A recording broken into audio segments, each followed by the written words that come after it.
कैसा रहेगा अगर आप अपनी खुद की सैलरी खुद से डिसाइड कर सको। पैसा ही पैसा होगा। साथ ही कुछ ऐसा जादू हो जाए कि आप एक दिन के लिए काम करो और आपको पूरी जिंदगी भर आपकी पेंशन मिलती रहे।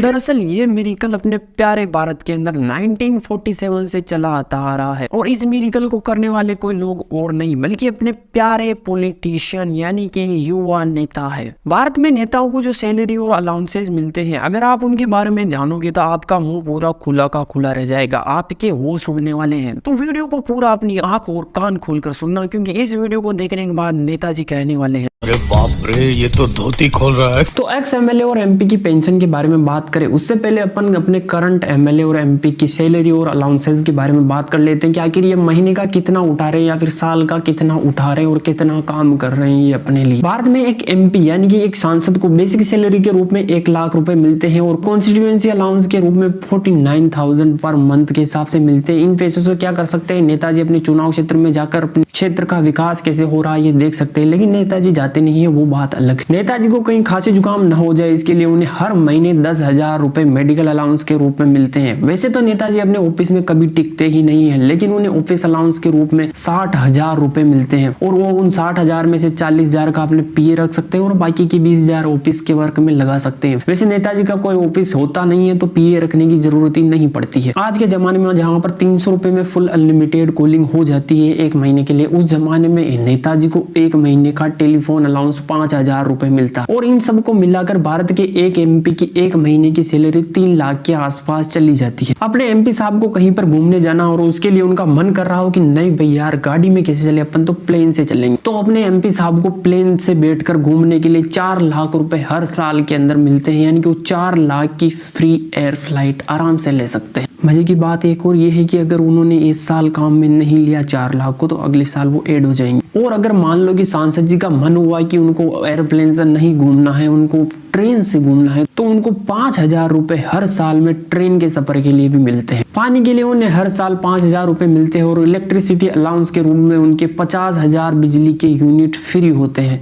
भाई जलो अपनी खुद की घर की बनाई हुई है। और साथ के साथ ये भी खास ध्यान रखा जाता है कि नेताजी के घर की बिजली कहीं चली ना जाए। नेताजी जहाँ रहते हैं उनके रहने के लिए वहां पर एक बंगलो दिया जाता है और उस बंगलो का जितना भी मेंटेनेंस का खर्चा आता है 5 साल का, वो भी उन्हें नहीं देना पड़ता है। और एक मजे की बात ये भी है कि इनकी जितनी भी ज्यादा सैलरी आती है, इनका जितना भी फ्रॉड का पैसा होता है उस पर टैक्स भी नहीं लगता। अब अगर हम एमएलए की सैलरी की बात करें तो भारत में कई सारे राज्य और सभी राज्यों के अंदर एमएलए की सैलरी अलग अलग होती है, लेकिन अगर हम एक रफली डेटा को लेकर चले और राजस्थान को एक बेस बना ले तो राजस्थान के एक विधायक की सैलरी 1 महीने की 40,000 होती है और उसको 1 महीने के मिलने वाले अलाउंसेज 1,52,000 के आसपास के होते हैं। तो इन सबको आपस में मिला लिया जाए तो राजस्थान के एक विधायक को पर मंथ 2 लाख के आसपास की सैलरी मिल जाती है। अब आपके मन में सवाल आ रहा होगा कि इनको इतनी सैलरी दे कौन रहा है? तो अब मजे की बात है कि ये सैलरी अपनी खुद डिसाइड करते हैं, सरकारी पैसे से मीटिंग करते हैं और मीटिंग के अंदर यही डिसीजन लेके कि अपनी सैलरी कितनी होगी हम ये डिसाइड करते हैं आज। और इनको ये आजादी कॉन्स्टिट्यूशन के आर्टिकल 106 से मिलती है, जिसके अंतर्गत ये होता है कि इन लोगों को एक बिल लेके आना आता है और उस बिल को वो संसद के अंदर पास कर देते हैं और जिसकी वजह से क्या होता है कि इनकी सैलरी बढ़ जाती है। संसद के अंदर एकमात्र यह बिल होता है जो सर्वसहमति से पास होता है, चाहे अपोजिशन का लीडर हो या फिर पार्टी का लीडर, हर एक इसके समर्थन में वोट करता है। तो अब इससे पहले कि मैं एक्स एमएलए और एमपी की पेंशन के बारे में बात करूं, मेरा आपसे ये सवाल है कि इतने ज्यादा भ्रष्टाचार के बाद भी क्या इन्हें किसी प्रकार की सैलरी की जरूरत है? Comment your opinion. हाँ, तो अब बात कर लेते हैं एक्स एमएलए और एमपी की पेंशन के बारे में। तो ये सबसे बड़ा फ्रॉड यही है कि इनका पेंशन नाम का जो वर्ड है ना, ये बहुत ही बड़ा फ्रॉड है। 5 साल की नौकरी के लिए भाई किसको पेंशन मिलती है? आप ही बताओ मेरे को। लोग यहाँ पर 40-40 साल की नौकरी करके बैठ जाते हैं और उनको पेंशन नहीं मिलती, उनकी पेंशन बंद कर दी गई है। लेकिन ये 5 साल की नौकरी करते हैं और उनको पेंशन मिलती है पूरी जिंदगी भर। और ये तो कुछ नहीं है, अगर कोई एक एमएलए फिर अगली बार से चुनाव लड़कर वापस एमपी बन गया फिर एमएलए बन गया तो उसको एमएलए की पेंशन भी मिलेगी और एमपी की पेंशन भी मिलेगी। अगर कोई व्यक्ति एक बार एमएलए बन गया तो उसकी 35,000 पर मंथ के हिसाब से पेंशन शुरू हो जाती है। और अगर वही व्यक्ति दूसरी बार भी एमएलए बन गया तो उसके हर साल 1600 रुपए ऐड होते जाएंगे और इस हिसाब से 5 साल के उसके 8,000 रुपए ऐड हो जाएंगे उसकी पेंशन के अंदर, यानी कि अगली बार उसकी आएगी 43,000 रुपए पर मंथ के हिसाब से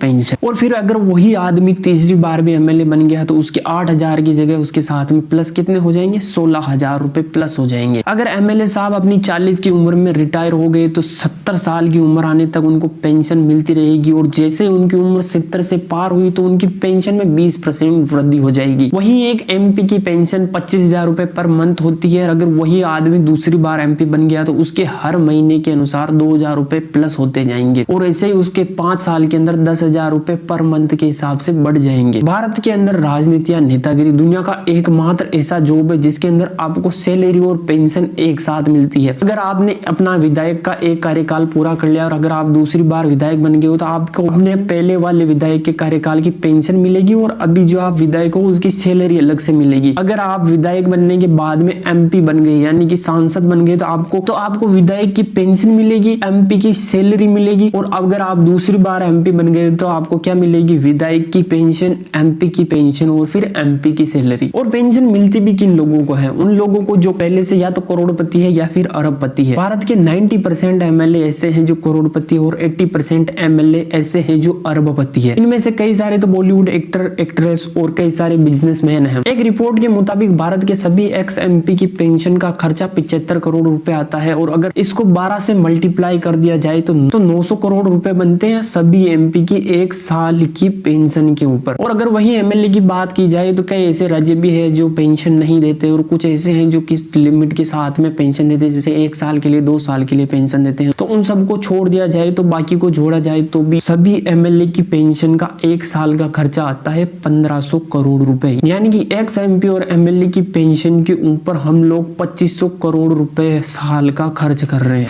बाढ़ में जाए पढ़ाई, हम तो लड़ेंगे प्रधानी का चुनाव। हाँ तो भाई जब अगली बार चुनाव आए तो नेताओं से कुछ मत मांगना, बस इतना सा मांगना कि जो नेताओं की पेंशन बंद कराएगा हम उसी को वोट देंगे। जय हिंद। और हाँ, वोट देने की कंडीशन मत भूलना।